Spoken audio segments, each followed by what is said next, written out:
সবাইকে অনুরোধ করব, ঢাকা মেডিকেলের বার্ন ইউনিট ওটাও সেম ফেসিলিটি আছে আমাদের মতোই।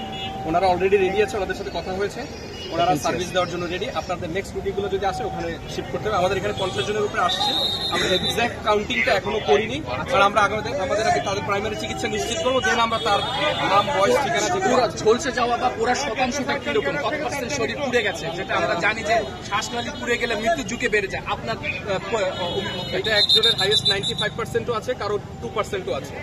মানে এক্স্যাক্টলি আমরা ফিগার আউটটা এখনো করিনি। আমরা এখন প্রাইমারি চিকিৎসায় বেশি মনোনিবেশ করছি। প্রাইমারি চিকিৎসাটা হয়ে গেলে আমরা পার্সেন্টেজ কাউন্টিং এর জন্য আমরা কাজ শুরু করে দিই। এবং হারটা কেমন, শিশুদের হারটা না বড়দের, বয়সের সীমাটা একটু জানতে চাচ্ছি। শিশুরা তো আছেই, সাথে আরো অ্যাডাল্ট পেশেন্টও আছে।